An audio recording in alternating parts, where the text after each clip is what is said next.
Amigos, muy buenos días, bienvenidos a su programa Frente a Frente, como cada mañana a través de Mira TV, Canal 9 de Inter. Vamos a recordar nuestras redes sociales. La cuenta de Twitter del programa es @Frente a Frente 9. Mi cuenta de Twitter es @JairCuba.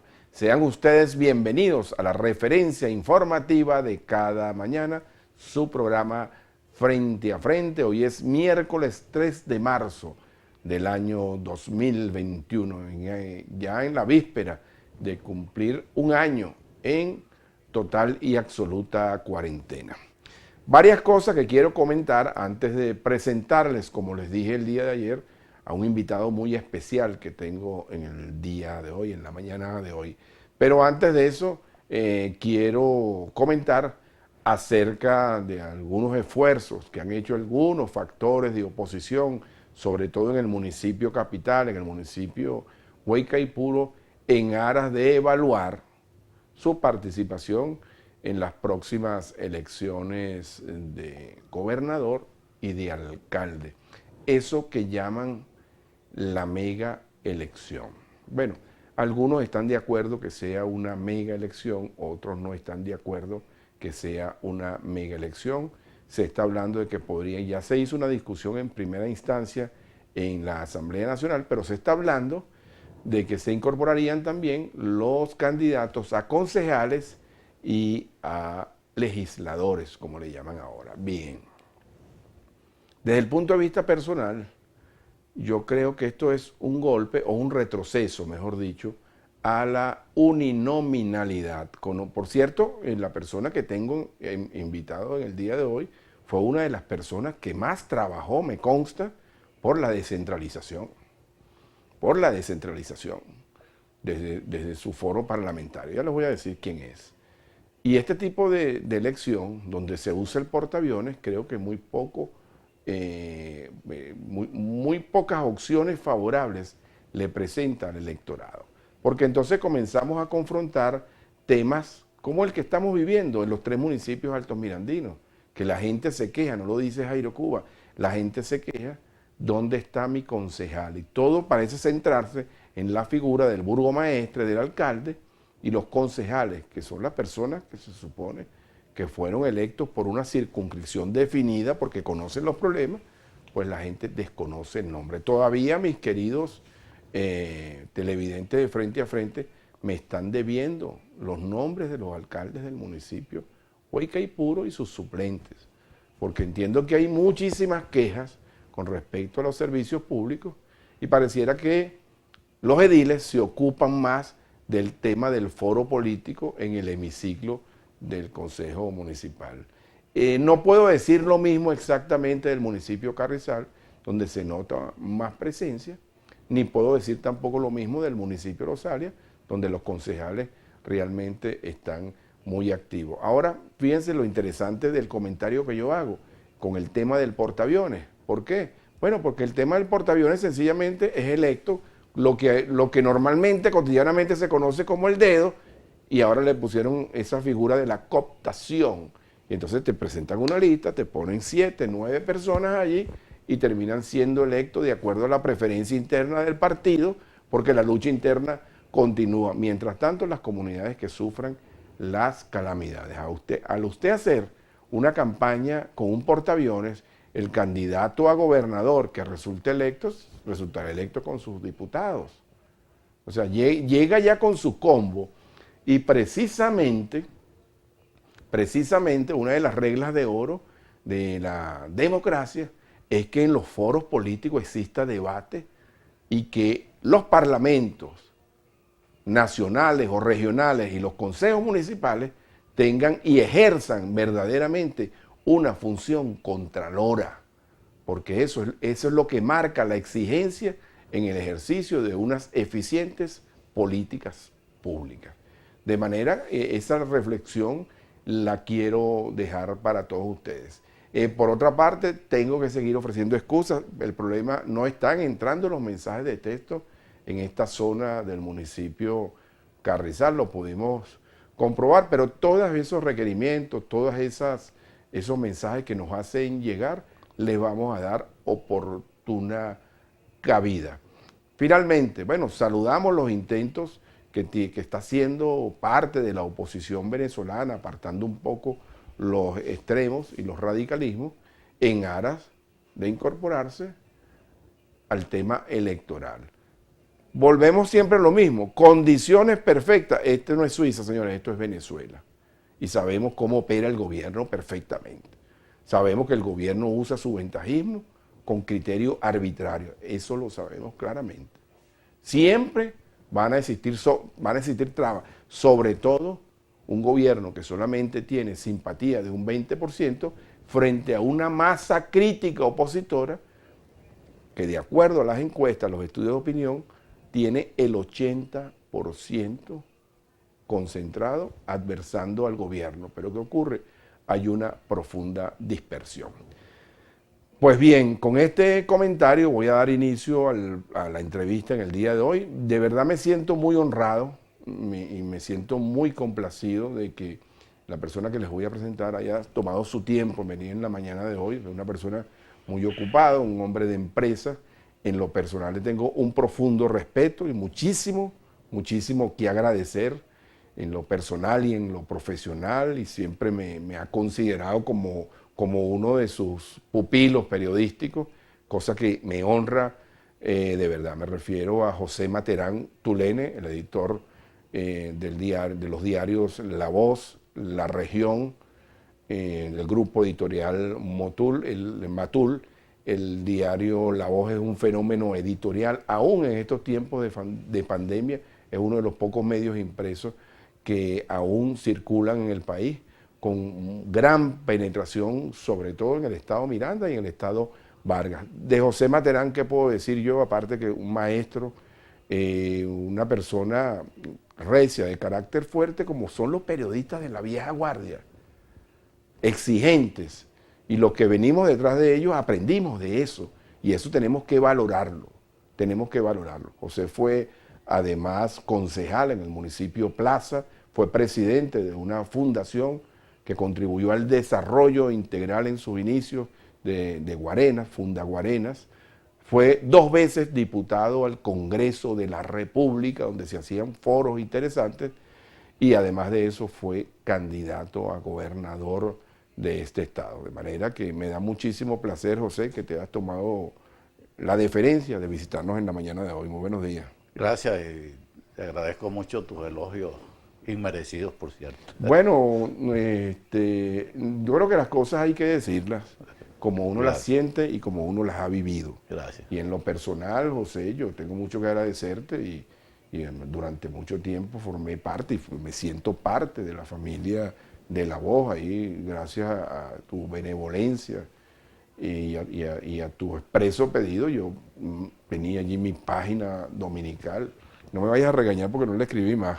Me tomé un año sabático y ya van como 5. Sí. José, empecemos por ese comentario que yo estaba haciendo con relación a eso del portaaviones, sobre todo tú que fuiste, que un hombre con vasta experiencia, un fino analista y agudo analista político, con el tema que estamos viviendo en el país con relación a la participación electoral, al tema del portaaviones, a la descentralización, donde tú participaste, me consta muchísimo en el trabajo de la llamada COPRE. Por allí quiero empezar con un sondeo general y una reflexión con la voz de la experiencia que tú manejas. Pues.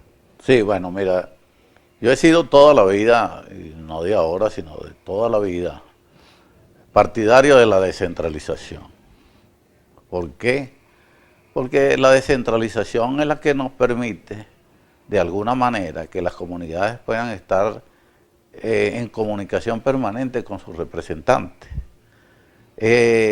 Un Estado monstruo, un Estado gigantesco que se ocupa de lo más mínimo, donde las decisiones se toman en el más alto nivel, bueno, ese Estado no funciona. Y una de las cosas que está pasando en estos momentos es eso. No hay una sintonía entre el pueblo y sus representantes. Nadie conoce quiénes son sus concejales. En precarias condiciones son las relaciones con los alcaldes, que están más están referidos más a la política nacional que a la política local. Yo hacía un comentario ayer, mira, tú atraviesas Caracas y todos los semáforos están malos, todos los semáforos están dañados. ¿Y por qué? Bueno, porque ese es un servicio que está centralizado, un servicio que está en manos del Ejecutivo Nacional. Por donde tú pasas hay huecos.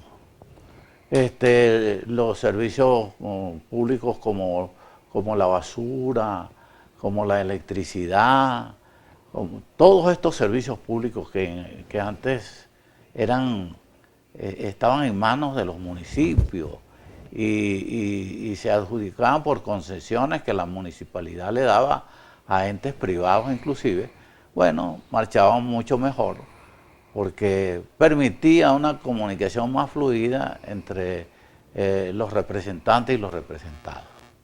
De tal suerte que yo sigo abogando por la descentralización y no soy partidario de ninguna manera en que retrocedamos un ápice en ese sentido.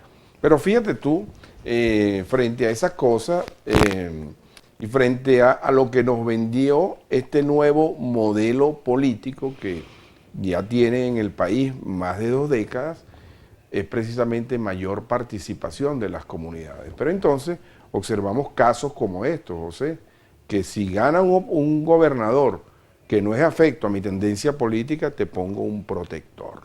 Sí. Y ahí son parte de las excusas que han buscado ciertos factores de oposición para no participar en procesos electorales. ¿Cómo ves tú el tema de la participación política? ¿Cómo analizas tú el complejo panorama político del país en este momento? Bueno, mira, la verdad que en la oposición hay posiciones muy contradictorias. Yo siento que la oposición, si no logra una unidad monolítica, por decirlo de alguna manera, tiene muy poco chance de cambiar el panorama político venezolano. Y esto es porque, bueno, el gobierno, con todos sus defectos, es un gobierno con una ideología compactada alrededor de una idea, alrededor de un caudillo que, aunque está muerto, sigue teniendo una gran influencia sobre ese sector del electorado venezolano. Y bueno, y donde realmente la paternidad del Estado ha llegado a condiciones tan extremas que esa misma paternidad del Estado mantiene una coherencia entre el sector del gobierno, el sector del partido de gobierno, y le da al gobierno la posibilidad de aspirar a mantener la hegemonía, por supuesto, mientras la oposición no entienda que de la manera como lo están haciendo no tienen futuro. Bien, esos son, lo que tú estás diciendo allí forma parte también de ideas coincidentes, por ejemplo, como la de Alfredo Padilla, un viejo amigo tuyo, como la expresó el día lunes aquí en el programa el alcalde José Fernández, como lo digo viviendo yo cotidianamente aquí en este programa. Pero bien, José, ¿qué hacer? Porque necesitamos esclarecerle a la gente un camino también, ¿no? Porque yo hablo de ese 80% de masa crítica, así lo estoy definiendo, pero agrupado no produce nada. Entonces, ¿qué hacer? ¿Qué propone un hombre con la experiencia y el olfato político de José Materán? Porque gran parte de tu vida la pasaste en la política, José. Sí. Bueno, yo creo que aquí hay que propiciar caminos de entendimiento. No se puede seguir con esta serie de parcelas políticas donde cada dirigente está pensando en su futuro inmediato y no está pensando en el interés supremo de la nación. Mientras exista esa manera de pensar, mientras los dirigentes políticos no estén desprendidos por completo de su interés particular por salir adelante en su carrera política y no por el interés supremo de la nación, bueno, vamos a seguir de esta manera. Yo planteo, chicos, crear caminos de coincidencia. Y por eso es que yo realmente no me gusta bombardear, por decirlo así, aquellas iniciativas que se toman en ese sentido. Hay gente que de extrema actitud que empiezan a calificar con adjetivos peyorativos a todo aquel que lanza una propuesta de entendimiento. Yo pienso que ese es un gran error. Calificar de colaboracionista o calificar de vendido, calificar con todos esos adjetivos que tú ves inclusive en las redes a diario, no contribuye en nada al entendimiento nacional. Es más, le hacen un flaco servicio a la oposición y contribuyen de manera determinante en la coherencia del gobierno. Bien, José, tengo que hacer un corte. Al regreso quisiera desmenuzar un poquito más este tema porque creo que estás dando en el punto neurálgico de esta circunstancia de un país que necesita buscar salidas y además, José, que hay que abordar el tema cotidiano, que es el tema social, porque mientras están los grandes discursos, las reuniones y todo esto, la cotidianidad sigue molestando, sigue horadando el bolsillo de los venezolanos cada vez con menos poder adquisitivo. Al regreso de esta pausa, amigos, continuamos con esta conversa con José Materán Tulene, editor del diario La Voz y el diario La Región. Ya venimos.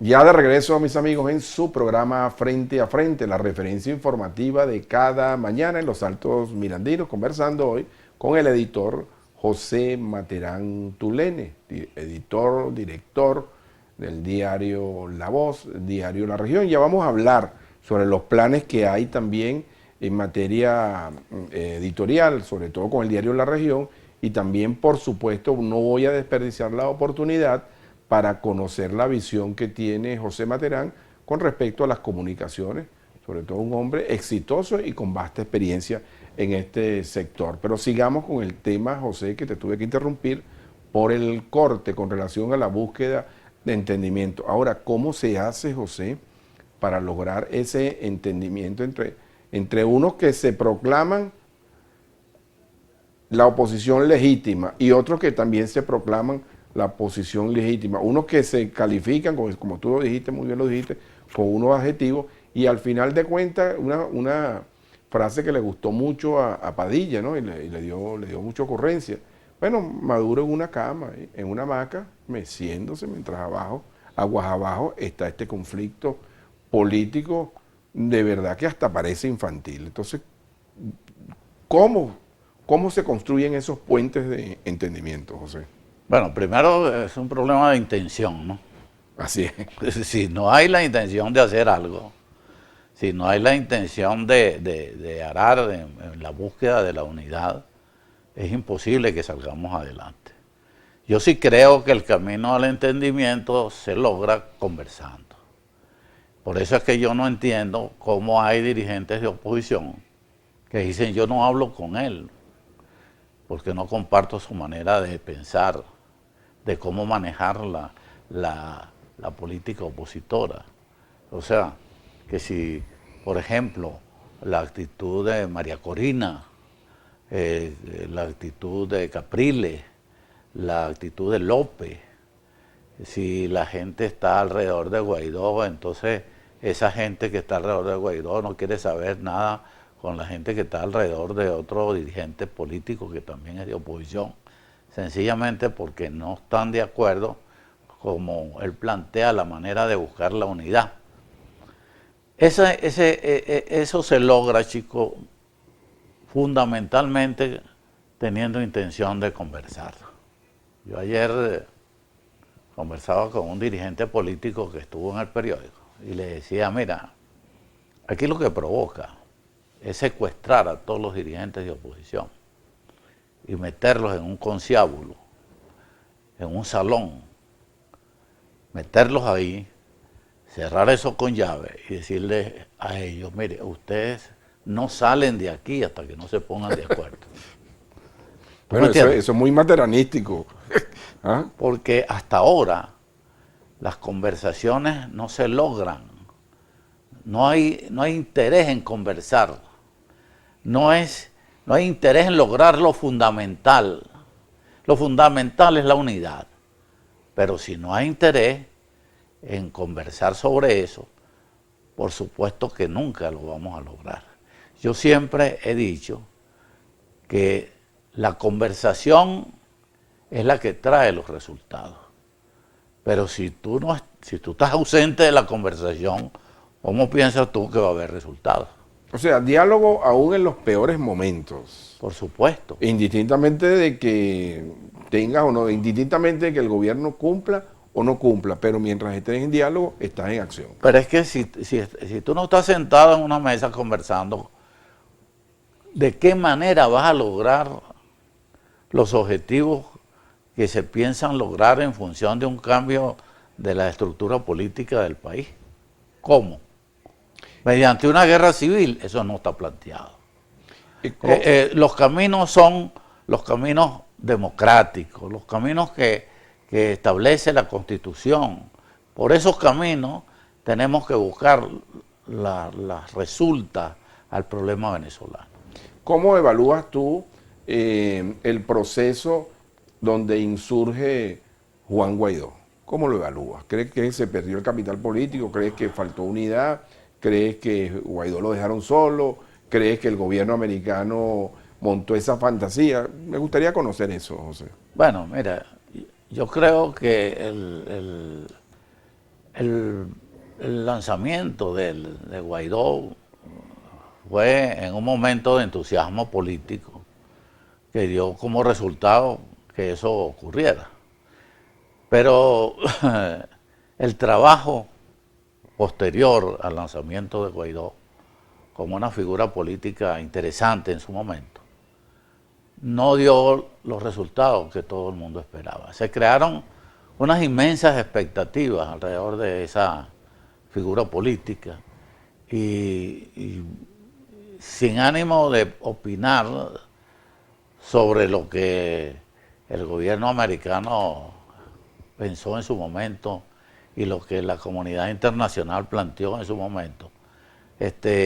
Bueno, yo creo que esa figura cumplió un objetivo, pero que no está en estos momentos como un elemento fundamental para lograr la solución del país. Bien, ahora vamos a meternos un poquito en las aguas profundas del gobierno. No nos vayan a acusar de que le estamos cayendo en callapa a la oposición, ¿no? Pero no. Es que yo siempre comienzo por ahí, José, porque yo tengo la misma inquietud que tienes tú y la misma preocupación. Es que no logro entender cómo no se construye una oposición realista realmente y que tenga la factibilidad de ser opción de gobierno, ¿no? Entonces, el tema del gobierno, José, son 22 años.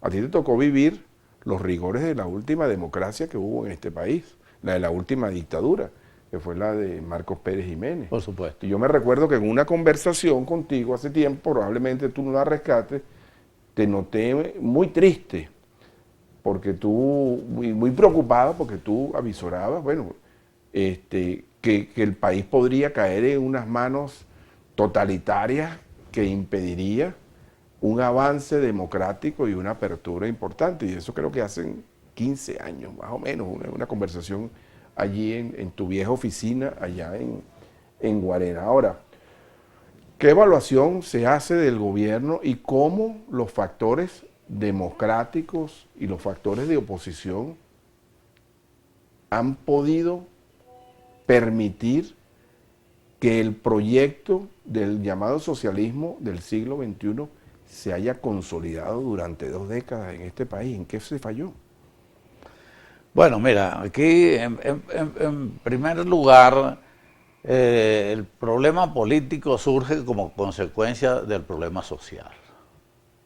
Aquí La democracia nos dio muchas cosas, libertad, nos dio las posibilidades de hacer lo que cada quien quería hacer, pero olvidamos un poco a una clase social marginada. La democracia no se ocupó como debía de las clases marginales. Y vino una figura como Chávez, que le dedicó todo su esfuerzo y todo su entusiasmo a cautivar a esta clase, ¿no? Y lo logró. No se puede tapar el sol con un dedo. Chávez logró su objetivo de convertirse no solamente en una figura nacional, sino proyectarse como una figura continental y, ¿por qué no, mundial? Yo recuerdo en la época de Chávez, yo viajaba por el mundo, porque a mí me gusta mucho viajar. Creo que viajando se aprende mucho. Y donde quiera que llegaba y hablaba de Venezuela, me decían inmediatamente, la segunda referencia era, Chávez. Sí, Chávez, con sus defectos y sus virtudes, era una persona reconocida en todo el mundo. Pero esa estructura política que se creó a través del chavismo se fue deformando. Empezaron, como todos los gobiernos que tienen una tendencia hacia los extremos. A mí no me gustan los extremos ni de izquierda ni de derecha. Yo siempre he creído que la democracia tiene que ser plural, donde todos tengamos la misma posibilidad de opinar, donde todos tengamos la posibilidad de participar. Cuando se persigue a alguien por su manera de pensar, ya empezamos a fallar en contra de la democracia. Cuando se persigue a alguien por su manera de opinar, ya empezamos a fallar en contra de la democracia. Y bueno, ese camino que ha tomado el gobierno venezolano en los últimos años es un camino que ha sido condenado a nivel mundial. La comunidad internacional ha condenado ese camino. Lo ha condenado Estados Unidos, lo ha condenado la Unión Europea, lo ha condenado la Organización de Estados Americanos. En fin, es un estilo que ha sido condenado universalmente. Entonces yo pregunto, bueno, ¿por qué van a insistir en ese camino? ¿Por qué no revisarse? Y tú ves, por ejemplo, a políticos ultrachavistas, que ahora son de oposición, diciendo que hay que revisar ese estilo de gobierno, que hay que revisar esa manera de pensar y no creer que esa es la solución, porque el país está convertido en un desastre. Mira, hay un desastre económico, hay un desastre financiero, hay un desastre en el ámbito social, hay un desastre en el ámbito político, hay un desastre. Esto es un caos, estamos sumergidos en un caos. Entonces pregunto yo, bueno, ¿y por qué no hacemos? Y yo invito a los sectores oficialistas, a los sectores del gobierno, bueno, vamos a hacer una reflexión, vamos a hacer un conversatorio sobre las bondades y sobre los defectos de este sistema. Vamos a revisar esto y vamos a convocar a todo el país para que todo el país participe en los destinos, en el futuro de su destino. No podemos imponerle a todo el mundo lo que a mí me interesa, lo que yo quiero y lo que yo pienso. Eso no es posible.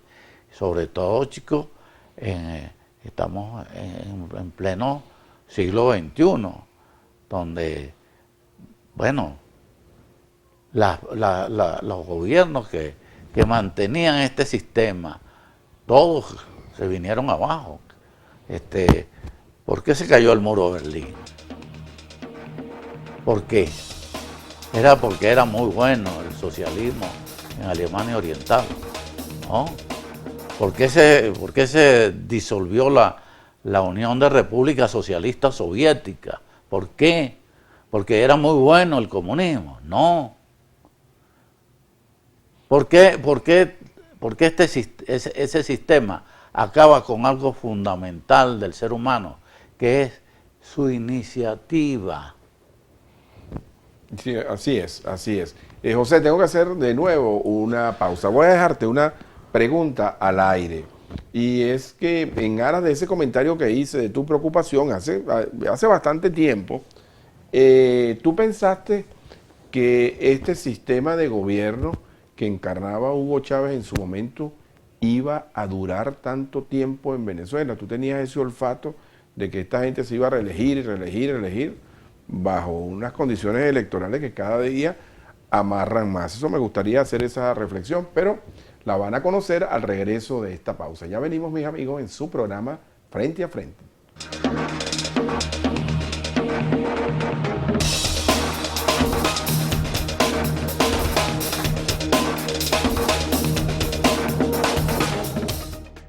Ya de regreso, mis amigos, en su programa Frente a Frente, la referencia informativa de cada mañana en los Altos Mirandinos. He recibido varios mensajes de WhatsApp, en mi WhatsApp personal, donde, caramba, están muy complacidos.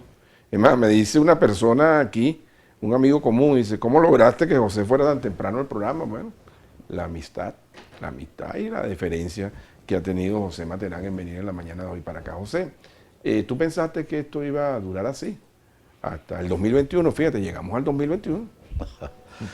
Bueno, yo creo que ni siquiera Chávez pensaba que esto iba a durar hasta el 2021. Lo que pasa, chicos, yo soy un enemigo de las reelecciones. Yo, por ejemplo, nunca estuve de acuerdo cuando se modificó la Constitución para permitir la reelección de presidente. No, ni siquiera ni definida ni indefinida, ¿no?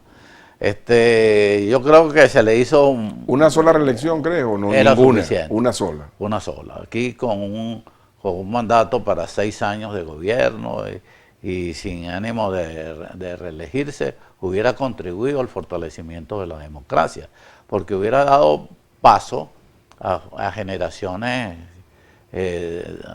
futuras a participar con...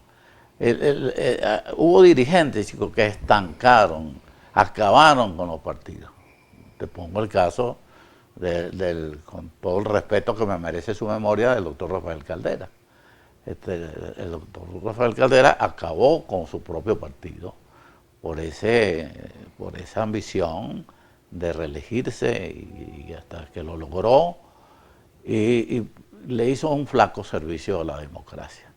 La misma reelección de Carlos Andrés Pérez, en fin, aunque fueron gobiernos, por supuesto, que marcaron una diferencia muy marcada, valga la redundancia, con lo que es este sistema de gobierno del chavismo. Bueno, no estuve de acuerdo con eso, ni estoy de acuerdo con la reelección. Yo creo que un gobierno de un dirigente, de un candidato, de un presidente, no debe durar más de 6 años. Hay una experiencia muy vieja, la de Rómulo Betancourt. Rómulo Betancourt fue presidente en circunstancias bastante difíciles, hubo cantidad de intentos de golpes de Estado, hubo un intento de magnicidio, y bueno, mira, ese hombre terminó su mandato y se fue para Suiza, y aunque él mandaba sus recaditos con uno y otro mensajero, mira, desapareció del escenario político venezolano. Por eso te digo que yo no. Y por supuesto que era lógico pensar que un gobierno de izquierda siempre quiere mantenerse en el poder, porque el gobierno de izquierda no está basado en un programa específico de gobierno, sino está basado en una ideología. Y las ideologías no son a corto plazo. La aplicación de una ideología en un sistema de gobierno siempre es a largo plazo. Por eso era que Chávez decía, bueno, mira, aquí estaré hasta el 2021. Lamentablemente, para ellos, y por qué no para el país, en muchos casos, bueno, el destino quiso otra cosa. Y lo que sustituyó a Chávez, pues bueno, ya todo el mundo sabe. Si no, fíjate lo que dice, por ejemplo, Rafael Ramírez, que era alguien que desde Ministro de PDVSA, Chávez y hombre de no, confianza. y que desde PDVSA hablaba de los rojos, rojitos y rojos, rojitos y rojos, rojitos, y para él no había más nada que el rojo, rojito.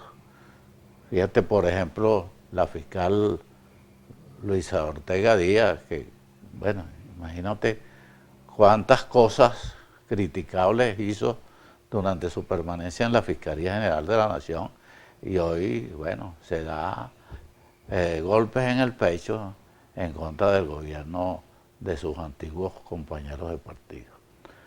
De tal suerte, chicos, que yo no estoy de acuerdo con las reelecciones. Yo creo que el gobierno debe, el país debe propiciar la aparición de nuevos valores políticos. Por eso Caldera le obstaculizó en su momento, por ejemplo, el proyecto político de Eduardo Fernández en Copey en esa época. Y del mismo Álvarez Paz. Y del mismo Waldo Álvarez Paz. Y así fueron unos tapones, chicos, por decirlo en términos muy vulgares. Unos tapones que impidieron que se desarrollaran valores políticos en cada uno de sus partidos. Fíjate una cosa, José, con el tema del gobierno. El gobierno está confrontando una profunda crisis social, ¿no? Cada día yo creo que mucha gente se decepciona, incluso estando fielmente apoyando al gobierno. Las políticas públicas han fracasado en el área económica. Tú eres un empresario y tienes que vivir en carne propia lo que está ocurriendo. Después de esto, José, aparecen unas sanciones que en algunos casos parecieran más bien que repotencian al gobierno. Después de esto aparece la figura de Guaidó, que monta una tramoya paralela. Después de esto aparece el factor de la mesa de diálogo nacional. Y al final del túnel no se ve una salida institucional, o en el mejor de los casos, que el gobierno mejore sus políticas públicas en aras del bienestar colectivo. Y mucha gente entonces, en el medio de esta ansiedad, piensa que las sanciones van a tumbar el gobierno, que por ahí van a aparecer unos pescadores y unos marines, que la crisis social y política del país, bueno, va a generar una revuelta. En fin, todos estos factores han contribuido, yo creo que más bien a atornillar al gobierno. Sí, bueno. A pesar de la crisis que hay.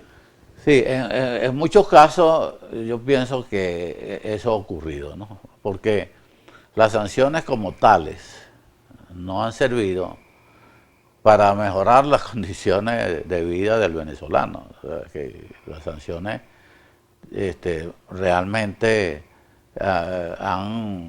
le han puesto un énfasis a las dificultades que había en el país. Ha habido problemas con la alimentación, con el suministro del combustible, bueno, la inflación se fue a niveles exorbitantes. Ya el país está envuelto, sumido en un caos.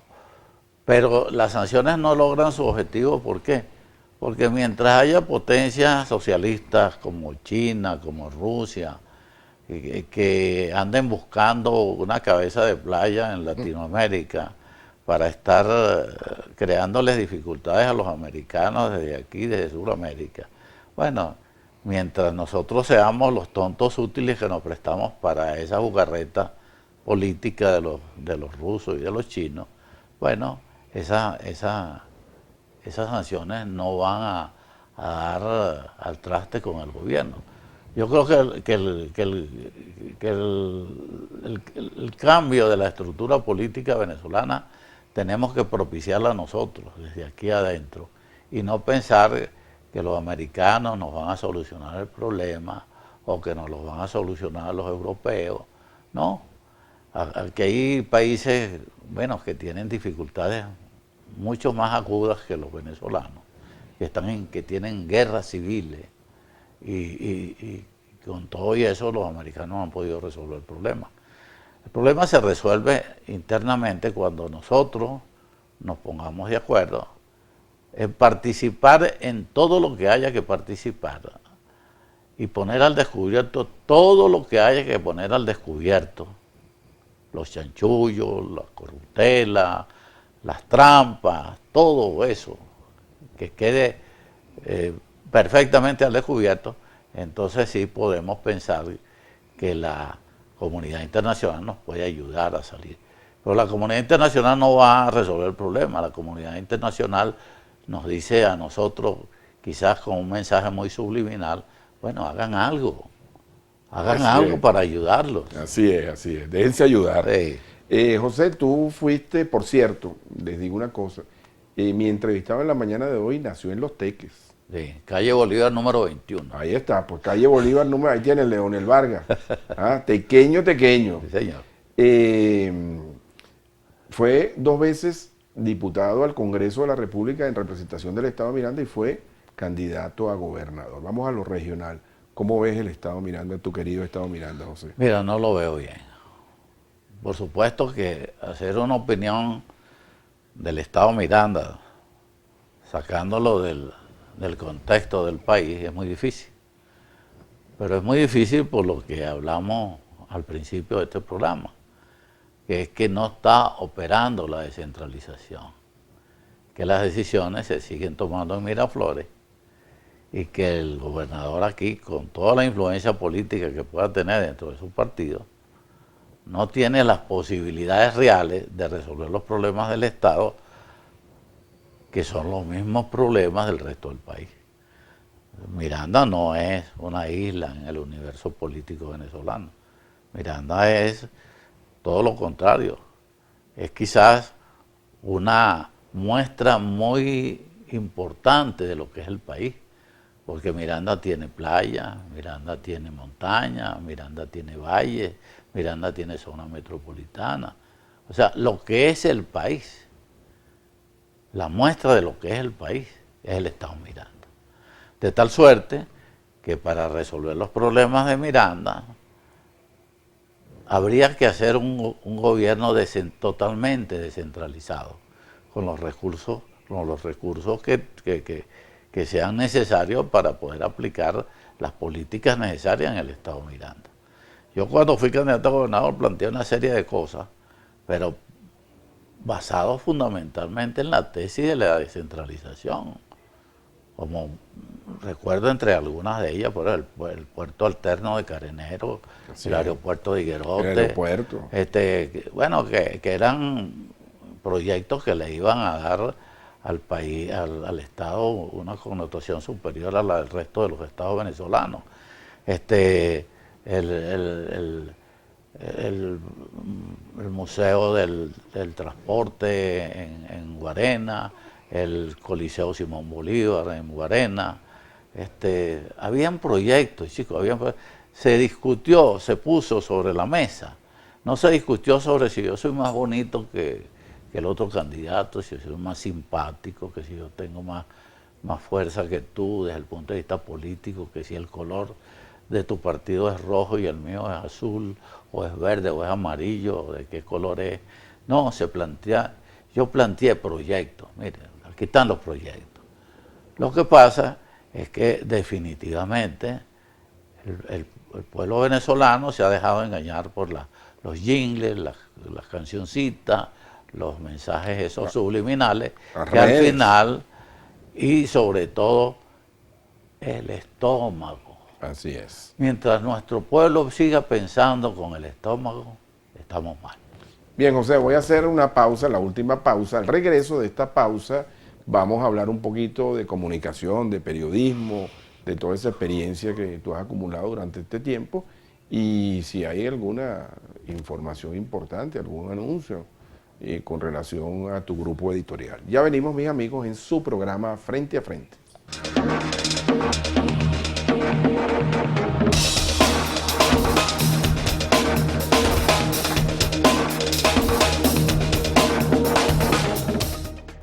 De vuelta, mis amigos, en su programa Frente a Frente, la referencia informativa de cada mañana en los Altos Mirandinos.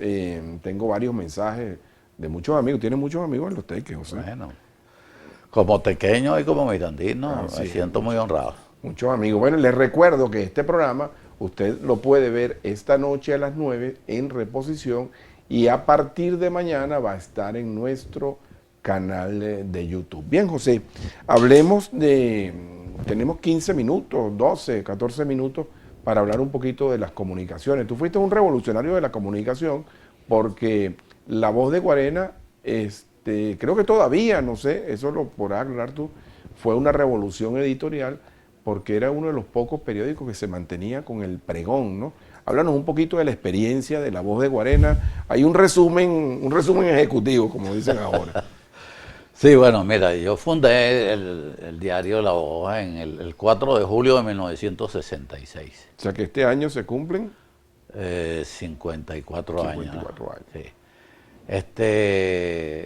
Es un periódico, bueno, que se concibió en aquel entonces como una caja de resonancia de los problemas comunales de Guarena, pero que después fue creciendo en el escenario nacional. Primero nos expandimos hacia los valles del Tuy, después hacia Barlovento, después hacia los Altos Mirandinos, y en fin.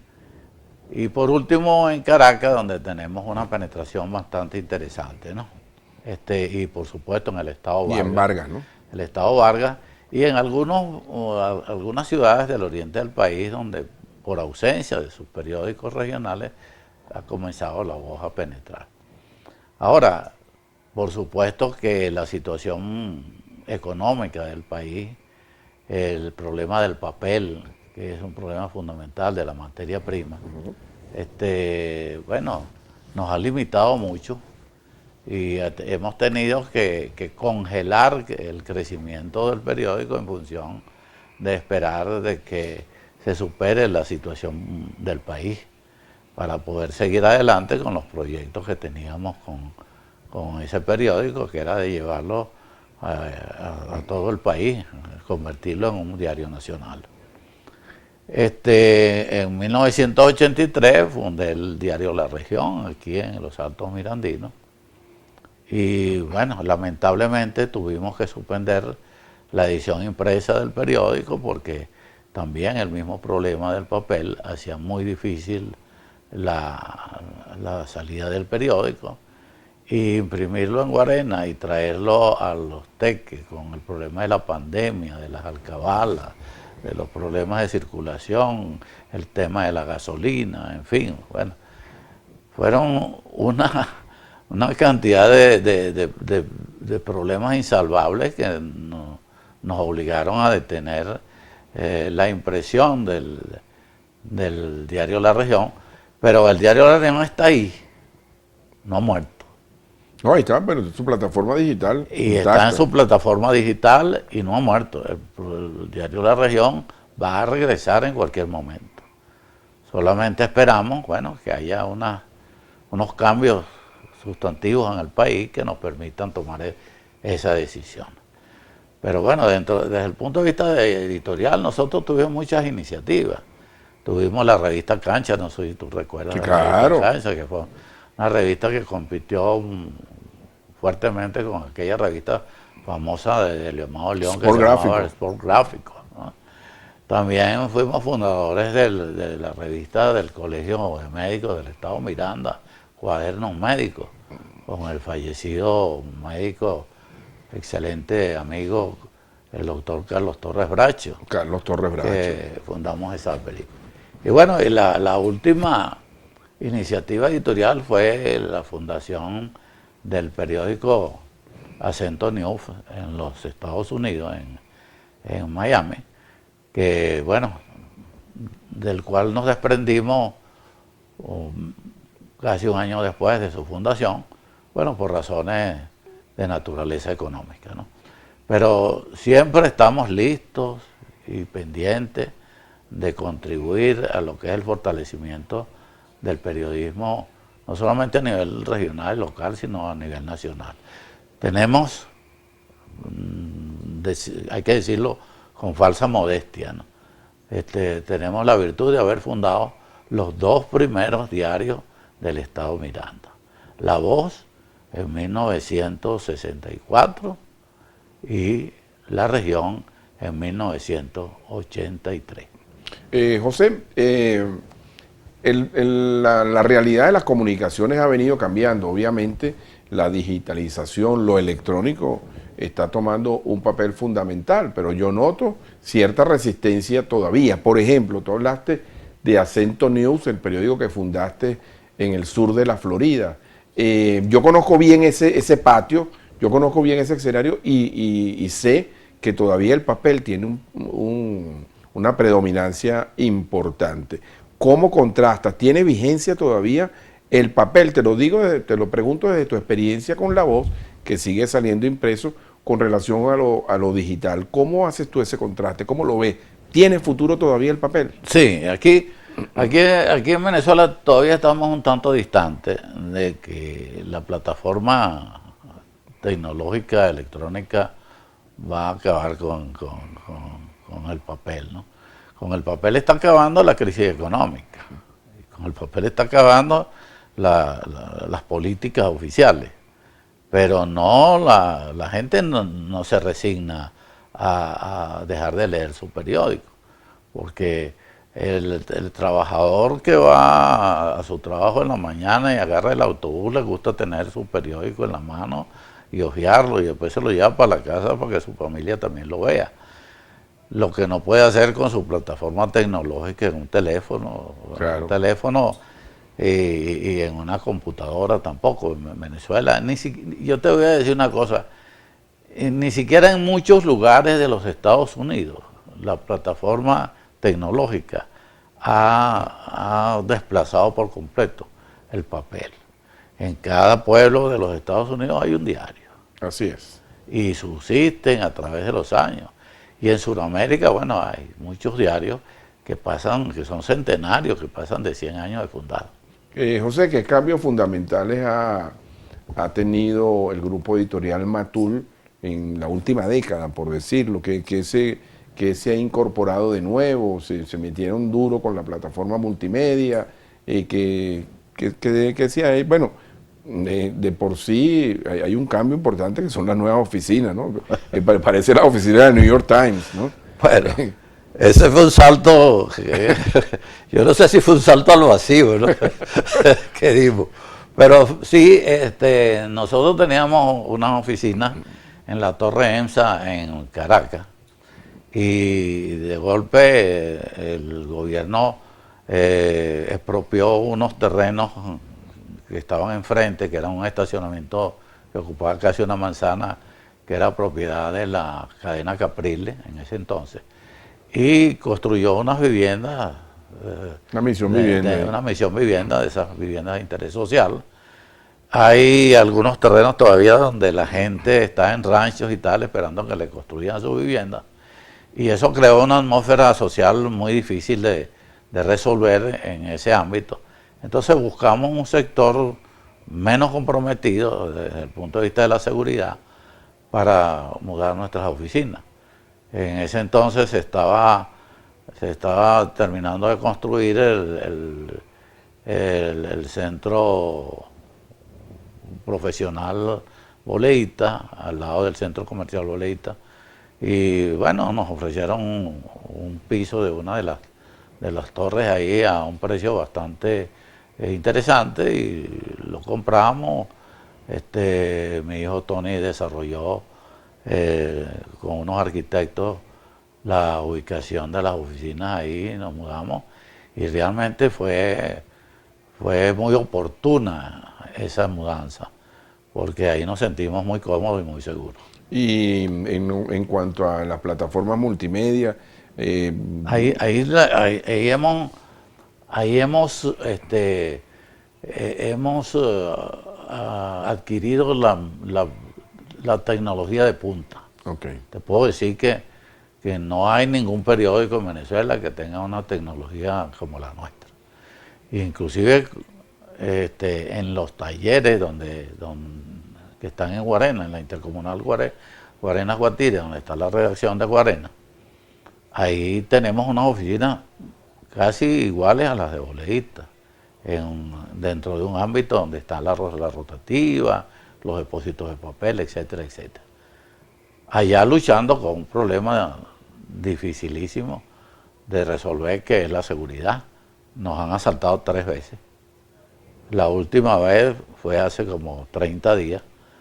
Nos asaltó un grupo armado, delincuentes comunes, por supuesto, que sometieron a los vigilantes, se metieron y se llevaron 16 computadoras. Imagínate. Bueno, hemos adoptado todas las medidas de seguridad, todos los sistemas de seguridad, todas las alarmas que existen para reforzar un poco hemos tenido que crear una especie de fortín alrededor del periódico, con unas paredes tapizadas con concreto y con materiales resistentes a la penetración y a los huecos. Y bueno, mira, ahí seguimos luchando. ¿Has sido víctima de censura a la voz? ¿Algún cuentico que nos puedas echar? Mira, específicamente de censura no. O sea, pero acoso sí. No, yo diría que hace mucho tiempo, cuando había una euforia del chavismo contra los medios de comunicación, en una oportunidad, sí, hubo algunos grupos de estos de la extrema izquierda que trataron de hacernos daño allá en Guarena, sobre todo. Pero como ahí nos conocemos todos y sabemos quiénes somos y dónde estamos, eso fue frenado en su momento y creo que eso no le dio dividendos a nadie, ¿no? En cuanto a la política editorial, nosotros hemos mantenido una política plural, por supuesto, con mucha discreción sobre temas que sabemos que son álgidos y que por la misma forma de conducir, de la conducción del gobierno, no queremos caer en provocaciones que nos puedan traer problemas, pero no es una autocensura tampoco. Yo diría que es adaptarnos a un esquema que tiene la política venezolana desde hace 20 años. El periodismo ha cambiado, José, ha cambiado totalmente. El periodismo, el reporterismo ha cambiado. Muchas veces la fuente son los demás portales web, es decir, ha cambiado y esto tenemos que admitirlo. Ya no hay la exclusiva. Ya no hay el tubazo. Ya no hay el tubazo. Bueno, esa era la pregunta que te iba a hacer, que antes me tubiaste. Pero términos como ese del encochinamiento, yo en estos días dije, estoy medio encochinado y tuve que hacer la aclaratoria, ¿no? Que el encochinamiento, bueno, lo puedes explicar tú mejor que yo, ¿no? El encochinamiento cuando uno está lleno de trabajo.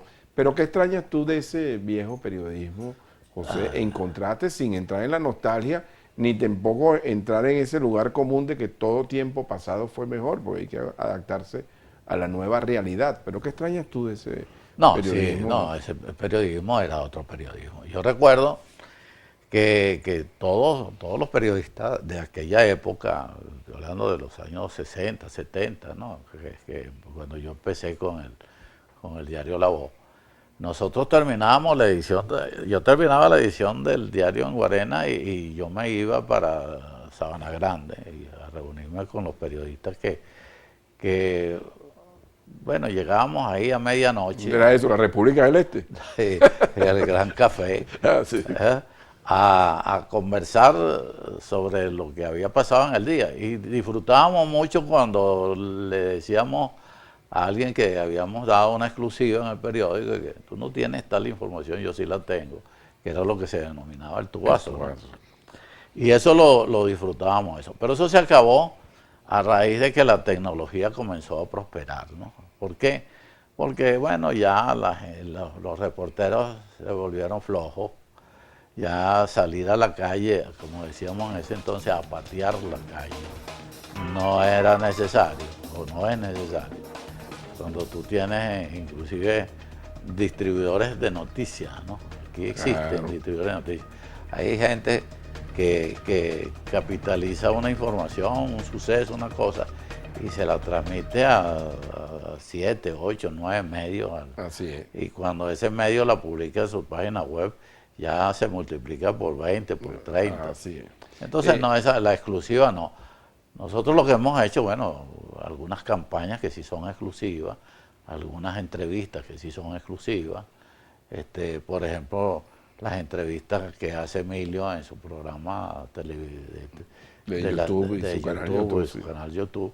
Bueno, esas son entrevistas exclusivas que publicamos en el periódico. Y en fin, algunas campañas que hacemos a nivel local y nacional. Sí, bueno, José, te agradezco mucho que hayas estado aquí. Yo voy a echar una anécdota rapidito.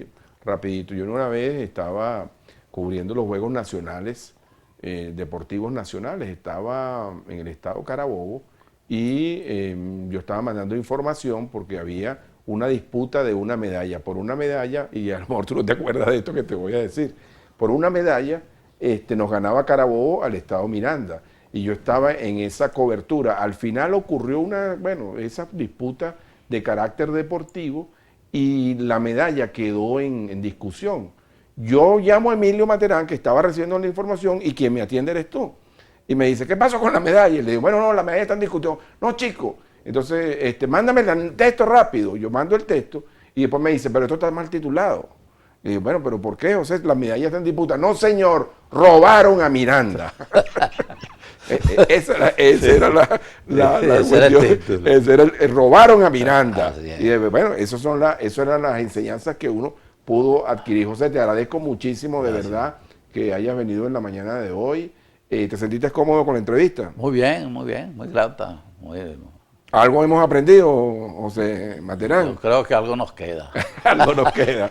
Te agradezco mucho, ojalá puedas venir de nuevo. Yo sé que estás viajando, yo sé que tienes varios proyectos, pero ojalá nos puedas acompañar en otro programa de Frente a Frente. Aquí estamos absolutamente a la orden. Además, hay una muy buena sinergia entre esta empresa, Mira TV, con el grupo